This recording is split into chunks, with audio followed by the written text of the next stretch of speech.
Aujourd'hui, c'est la finalité de ce mois de Ramadan où on se retrouve tous en famille. On passe voir les mamans, les papas, on discute, on rigole. Mange mon fils, mange. Ça c'est le J et ça c'est Dawala. Moi aujourd'hui ce sera full, tout le monde veut sa coupe pour l'Aïd. Depuis dimanche j'enchaîne les clients, j'enchaîne. Tout le monde va avoir de belles mains. Voilà monsieur. Surtout le mois de Ramadan, on donne pour tout le monde. C'est des repas gratuits pour tout le monde.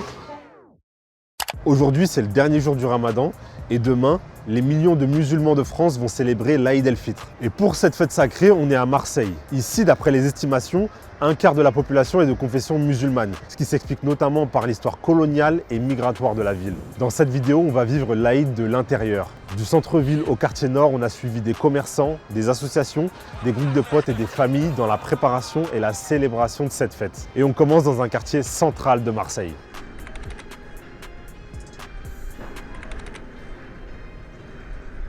Lui ou lequel?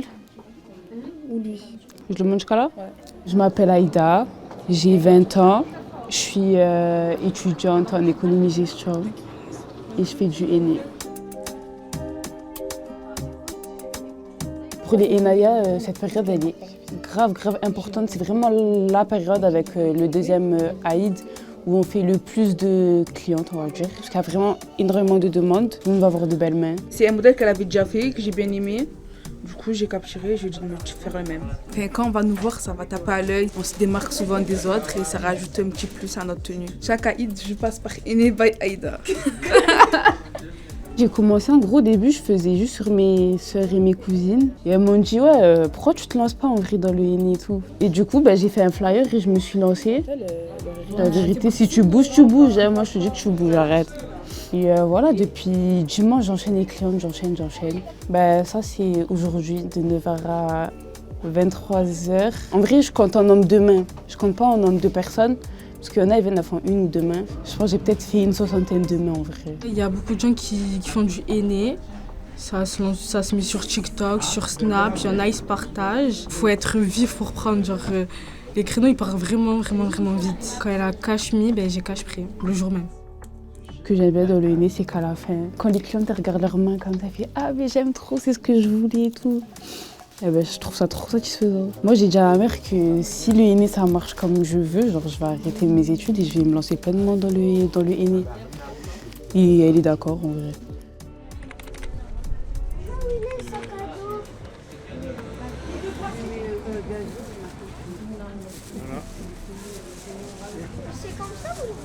Voilà monsieur. Merci beaucoup. Merci à vous. Au revoir. On distribue presque 250-300 repas par jour. Là, c'est la cuisine. On peut préparer à manger. Aujourd'hui, on a fait les olives avec la viande. C'est la shorba, salade de riz. Là, tout est parti là. Ah oui, il n'y a plus rien. Il y avait 160 litres. Le pain, de l'eau, de jus, des fois on donne les fruits. Tout ce que nous ramène, on donne ça. C'est le mois de Ramadan, c'est un mois sacré où il faut tout donner pour les autres, pour les gens qui n'y arrivent pas à cuisiner, les gens qui sont dans les hôtels et ils n'ont pas le droit de cuisiner, ils ont des enfants, les chibénés, les jeunes qui n'ont pas de papier aussi, ils n'ont pas de famille là, ils viennent tous les jours chercher. Il y a plein de Français qui viennent, des Albanais. Là, surtout le mois de Ramadan, on donne pour tout le monde. C'est des repas gratuits pour tout le monde. C'est pour hommes et femmes. Et femmes. Il n'y a pas d'enfants pour l'instant, mais je pourrais vous apporter des choses pour les enfants. D'accord. Franchement, je trouve ça très bien. Voilà. Il y a tellement de besoins à Marseille qu'il faut que tout le monde donne. Ça fait 12 ans que je suis en France. J'ai resté 7 ans sans papier. Et après, j'étais bénévole au Resto du Cœur. Comme j'ai eu mes papiers, j'ai pensé de faire l'association pour aider les gens dans laquelle, comme ma situation avant. Quand je m'ennuie souvent, quand ma mère elle y va ici, je lui dis qu'elle peut m'emmener et me tuer. Pourquoi t'aimes bien venir ici?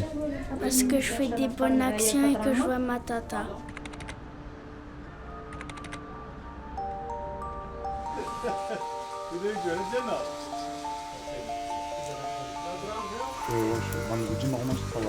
Ah ouais? Je voulais poser, il m'a dit que c'était pas possible. Et la veille de l'Aïd, c'est un jour particulier. Moi, aujourd'hui, c'est Ce sera full, tout le monde veut sa coupe pour l'Aïd. C'est notre journée comme les boulangeries, tout, ils préparent la bûche et tout, c'est full. Quand les gens viennent couper, ils disent, je sais pas, je vais au coiffeur, ils disent, je vais chez tonton, c'est devenu un tonton. J'ai envie d'une belle coupe, il y a une grande occasion, tu vas chez ta. Il a coupé mon père, il a coupé moi, et il a coupé mon petit frère. Il a cette magie, quand il te coupe, tu sors, tu te sens frais. Mon père, c'était un ancien coiffeur. Et de là, nous, on a appris les métiers. On est de père en fils. Du coup, j'ai deux frères coiffeurs, j'ai mes petits-neveux, mes cousins. Et presque, on est toute la famille, on a ce don-là, en fait. Le salon, c'est connu sur Marseille. Je dis ta coiffure, cash, ils vont te dire, ouais, c'est à Félix Piat. Il y avait beaucoup de célébrités qui ont passé ici, des influenceurs, des footballeurs, des rappeurs. À l'époque, on a commencé par Franck Ribéry, c'était un habitué du salon. Et au fur et à mesure, bouche à oreille, les gens ont commencé à nous contacter. Telle équipe, elle vient jouer contre l'OM par exemple. Les joueurs ils me contactent, ils me disent est-ce que tu peux venir la veille du match, on sera à tel hôtel pour se faire une coupe avant le match. Par rapport à tout ça, on est passé au rappeur. J'ai la chance de couper à plein de rappeurs. Pour moi, je le considère comme la famille. Pas un client, c'est Jules. Moi, je le connais avant la Liga One. Il est venu couper chez moi. Et au fur et à mesure, c'est devenu une relation en famille. Il m'appelle, il m'envoie des messages. Est-ce que tu peux venir à la maison me couper? Parce qu'avant, il venait ici au salon. Mais depuis qu'il est devenu un big star, c'est impossible de se déplacer. Ça, c'est le J. Et ça, c'est Dawala. On va l'ajouter encore. J'ai 2 trucs à la maison aussi. J'ai pas le temps un peu pour les mettre bien. Tu peux être footballeur, rappeur ou une personne lambda. Il n'a jamais fait de différence. Il n'a jamais fait de différence. Il va te couper de la même manière. Il va te prendre au sérieux de la même manière. Il va rigoler avec toi et discuter avec toi de la même manière. Donc, je pense que c'est pour ça qui a fait sa réputation aujourd'hui. Regarde autour de toi, il est plein le salon. Là, on va manger, on va faire une petite pause de 30 minutes. Et après, on reprend jusqu'à 1h du matin. Après, le devoir est fait. Tout le monde il est content. On voit tout le monde à la mosquée le lendemain, frais et tout. Ça fait plaisir.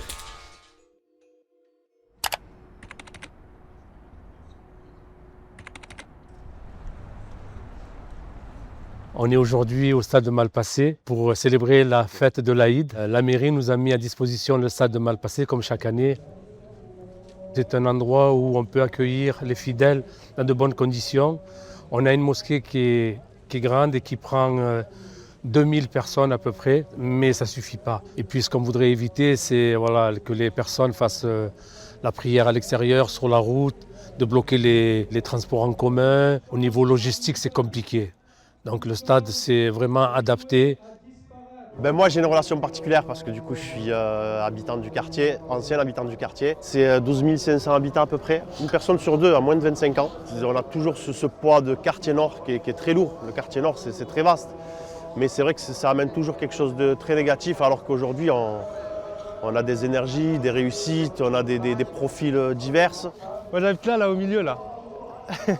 Moi le fait d'être ici au stade de Malpasset, voir tous ces gens, ça me procure du bien. En fait, je vois que vraiment on est une communauté, on est beaucoup, je vois qu'on est soudés. Alors le programme, comme chaque année, c'est de faire la prière.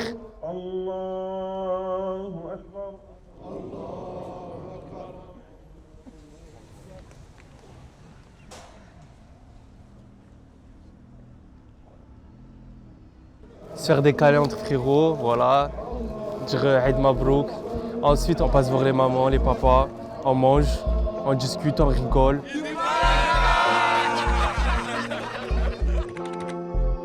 On va chez Masta, disons on va chez Masta. Parce que tout le monde connaît ces quartiers emblématiques, là où le grand Zinedine Zidane il est né. Là, le but d'aujourd'hui, ça va être un moment convivial. On va faire toutes les maisons dans le quartier, on va manger. Donc là, on va monter chez moi et préparer vos ventres. Totale immersion à la Castellane. J'espère que Street Press ont faim alors. Salam alaikum. Mangez. Mange mon fils, mange. De base, on est tous des frères. C'est un moment convivial, on mange tous ensemble, on passe un bon moment, on rigole. En fait, la plupart du temps, on va chez des Comoriens. Les Comoriens, ça veut dire samoussa. Samoussa, c'est ce qu'on mange le plus. C'est ça. Fais la pub. La plupart du temps, on mange samoussa, après, un peu de tout, comme tu vois, il y a des pizzas, il y a des rouleaux saucisses, cupcakes, des petits sandwichs, il y a des desserts. Attention, il y a que ici qu'il y a des desserts, par contre. Ça, je notifie ça. Tu as deux solutions. Soit tu as un gros réservoir, et du coup tu manges, tu calcules pas. Soit la technique, c'est petit à petit. Et tu profites de la marche pour te mettre bien. Moi, la technique, des fois, quand je suis sorti à table, en général, je profite de la marche pour le digérer. Parce qu'à la maison, ça va être chaillot.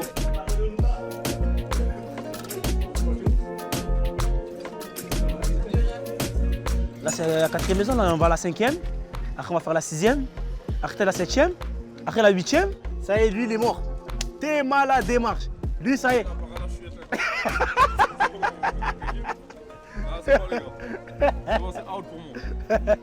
Ouais, moi, je suis né ici, je suis né à la Castellane. J'ai grandi ici. Voilà, maintenant, à l'heure d'aujourd'hui, je travaille ici. Je travaille au centre social de la Castellane. J'ai commencé animateur, maintenant, je suis directeur adjoint. Presque 9000 habitants. Donc voilà, c'est vraiment un village, la Castellane. Comme je t'ai dit, il y a Marseille et il y a la Castellane. Allez. 12, 13. 15. Je suis KO.